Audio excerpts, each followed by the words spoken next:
Imagine, if you will, growing up, your parents tell you stories of this amazing, beautiful, picturesque, serene area with a cool ocean breeze on sandy beaches. Just off in the distance is a coconut plantation. Your home is in a village with a few other houses and a small church and a school nearby. The island is on a lagoon. Off in the horizon, you see the small other neighboring islands. And this is a place both you and your parents have never seen. Only grandpa and grandma have seen it in their youth. And they are getting older in their small flat in the town of Crawley, just south of London, and you are told your whole life that you have to find a way to return back to this place you've never seen. This is the story of the Chagos archipelago, and something just happened here. Let's have a geography talk.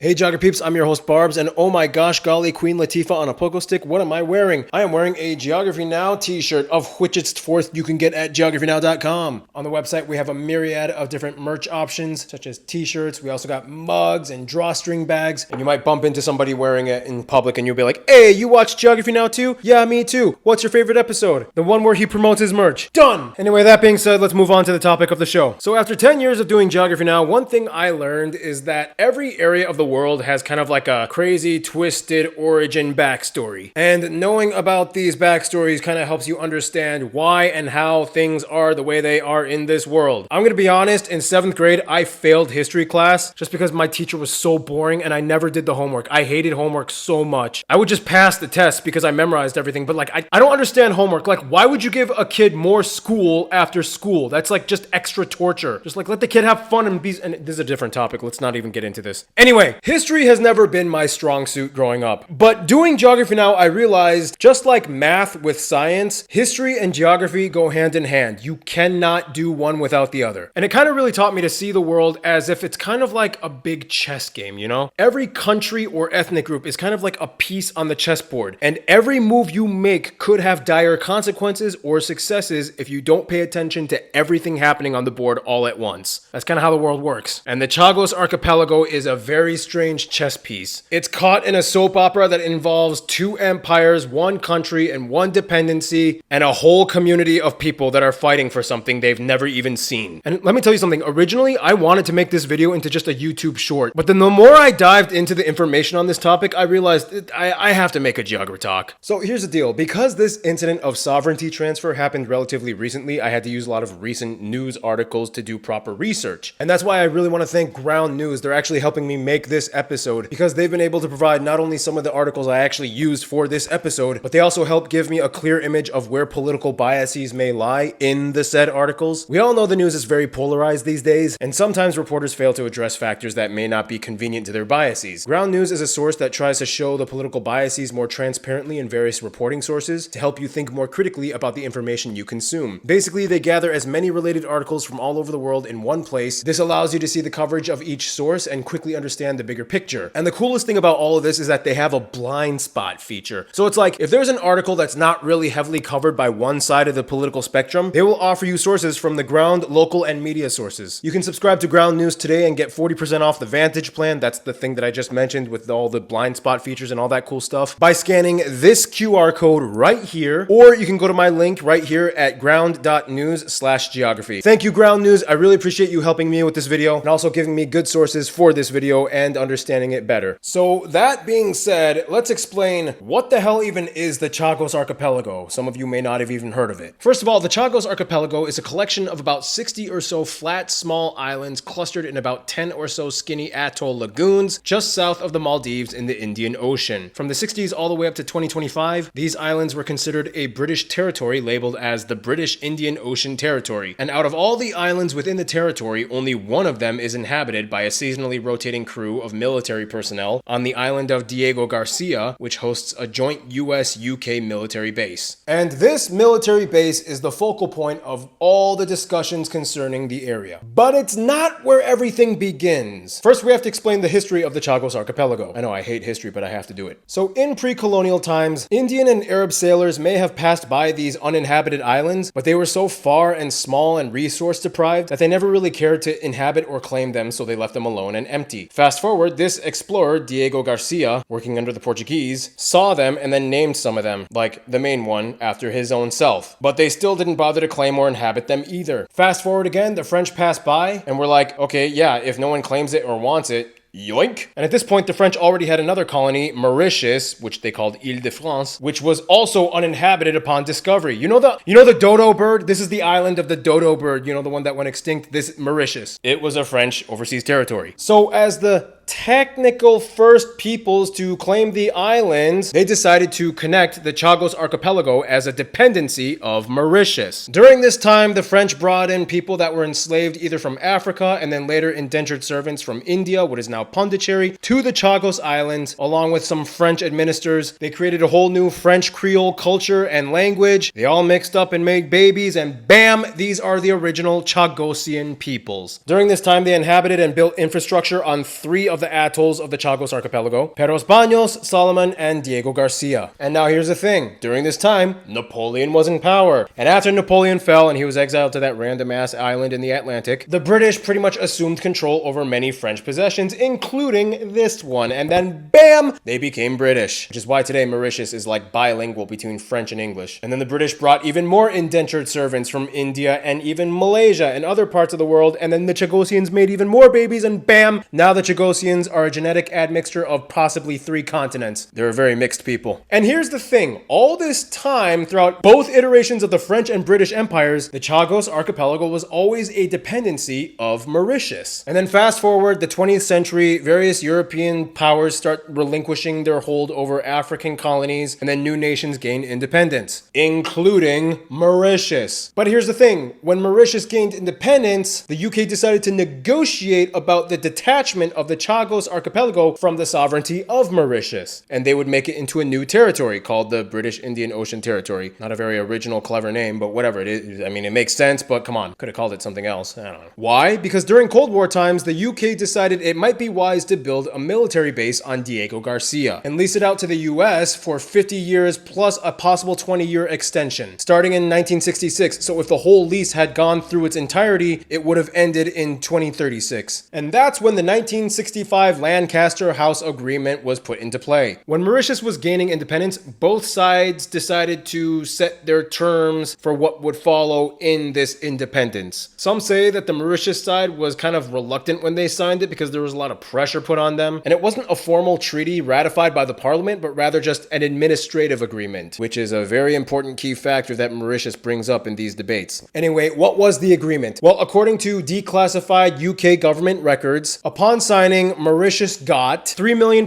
in compensation, continued fishing rights and use of copra plantations, support for Mauritius's independence in the UN, and in both verbal and written formats, the UK promised that the Chagos archipelago would be returned to Mauritius when it was perceived that there would no longer be a need for defense and the lease of the USA was up. They also gave implicit assurances of security support, but there was no formal military treaty. With the signing of this agreement, it meant that now the Chagos archipelago would be considered restricted military land. Erith goeth. Now it meant that the UK would have to start evicting and resettling peoples that were not military personnel on the islands, aka the Chagossian peoples that had historically been living there for over 2.5 centuries. For about 6 years between 1967 to 73, about 2,000 Chagossians were resettled mostly in what is now Mauritius, Seychelles, and the UK. They were given ex gratia, I hate pronouncing it the American way, ex gratia resettlement funds to help them resettle in these new locations. Today, the Chagossian people say that those resettlement funds were not only,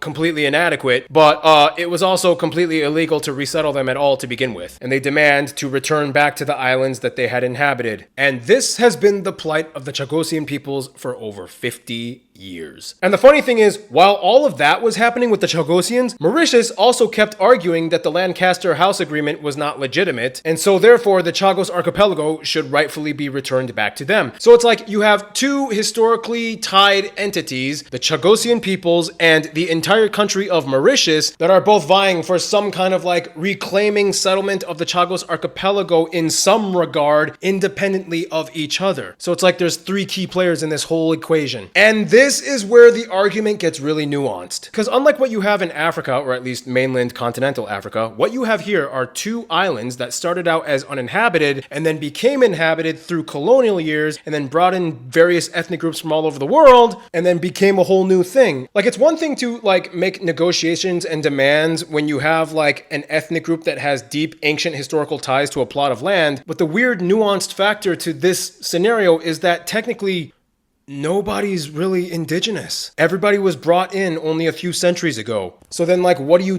Do you go by, like, the first people that were there, which were, like, the French? Or do you go by, like, the last group of people that managed it? Like, it's like, there is no easy way to make a definitive rule on how to manage these types of scenarios. It's a weird, demographically tricky situation that all parties involved in this debate have to kind of consider. Anyway, these arguments went on for about 3 decades, and it wasn't until the year 2000 when something happened and everything started kicking off. What happened? The Chagossian issue was brought up to the UK High Court, and surprisingly, they actually ruled that it was unlawful for them to evict the Chagossian people. However, shortly after that, the orders in council overrided the decision to resettle the Chagossian people back in the Chagos archipelago. Nonetheless, this was the first move made in about 3 decades that started the conversation about the Chagossians. And when this happened, Mauritius jumped in immediately. And that's when everything started happening. I'm just going to quickly go over the timeline of everything that kind of happened and put pressure for this whole thing to even happen up until today. So about a decade after this whole ruling thing, the UK decided to try and make the Chagos archipelago a marine protected area. Now, on paper and on the surface, that sounds good. You know, we're protecting the environment. But many claim it was a strategic move to block the resettlement of Chagos Islanders. And then later, the UN tribunal declared that this was a violation of international law. Fast forward 2013, the UN General Assembly votes a majority to support Mauritius's claim to sovereignty over the Chagos. Fast forward 2017, the International Court of Justice gets involved, and they give an advisory opinion for the UK to stop their administration over the Chagos archipelago as soon as possible. But here's the thing, the International Court of Justice, it's kind of like they always do that. It's like, here's our advisory opinion. And at the end of the day, it's like, okay, well, that's not really like a prosecution or ruling. It's just your opinion, so thank you, but no. Then in 2021, the UN General Assembly voted for a 6-month deadline for the UK to possibly withdraw from the Chagos. It was supported by the UN International Tribunal for the Law of the Sea. And then in August of that exact same year, the International Post Union decided to ban stamps from the British Indian Ocean Territory. In 2021, Mauritius amended their Criminal Code Act of Section 76B, which basically criminalized anybody who misrepresented Mauritius's sovereignty, including over the Chagos archipelago. This includes distributing things like coins or stamps or official maps and documents that did not claim the Chagos under Mauritius. Then finally,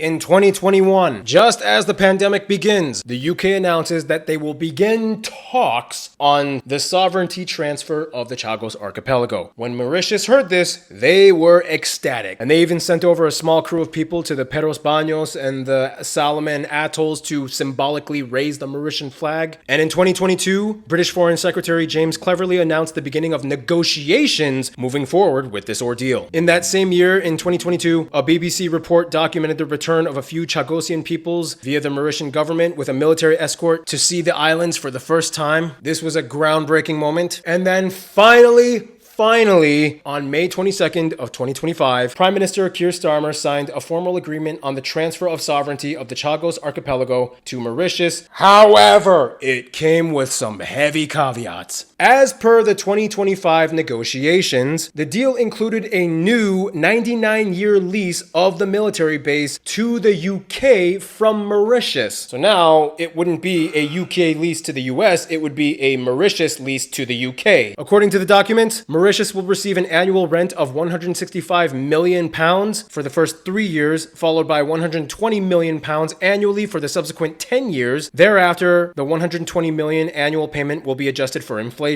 In addition, this agreement also has a £40 million trust fund set aside for the possible resettlement of Chagossians on any island except Diego Garcia. They can go anywhere except the military base island. Under Article 6 of the agreement, Mauritius is granted authority to implement a program program of resettlement for Chagossians. Any such resettlement must conform to the terms of the agreement and the laws of Mauritius. Now here's the thing. This provision offers a possibility, but not a mandate of resettlement. This leaves the decision and implementation details all within the discretion of the Mauritius government. And this is where the path gets a little bumpy in regards to the agreements, because during the process of all these negotiations, nobody from the Chagossian community was really involved in any of the decision-making process. Everything in regards to possible Chagossian resettlement is now held in the jurisdiction of Mauritius. They have that whole trust fund set apart for it. Now the issue is, can they trust Mauritius? Can they handle the situation? What will they do? What will happen? And if they cannot resettle Diego Garcia, it's most likely that they're going to try to resettle the other two islands. But the thing is, those two islands are completely undeveloped and haven't been inhabited for over half a century. There is no infrastructure, so that it would take a lot of resources to ship in all the materials to completely rebuild an entire settlement completely from scratch and keep them functioning for a new society. And the other question is, how many Chagossians would even be willing to resettle on those two islands? Today, it's estimated that there's just a little bit over 10,000 Chagossian peoples now descended from the original 2,000. How many of them would be willing to go back to those islands, which would play into how much they have to pay into resettling all of the new Chagossians, if they even do. And you know what's really crazy? If the UK had just let the Chagossians keep living their lives on the islands while they were building the new military base, of course, yeah, maybe they would have to displace the ones on Diego Garcia to the other islands, but if they had just let the Chagossians live on the Chagos Islands originally in the 60s when they were building the military base, would any of this have even happened? Because the Chagossian dispute is such a cornerstone to this whole debate. Like, yes, Mauritius could still claim the Chagos archipelago for themselves, but if the actual Chagossian peoples were still happily living there, inhabiting their islands under the UK's sovereignty, then Mauritius wouldn't have as much leverage over the UK. It's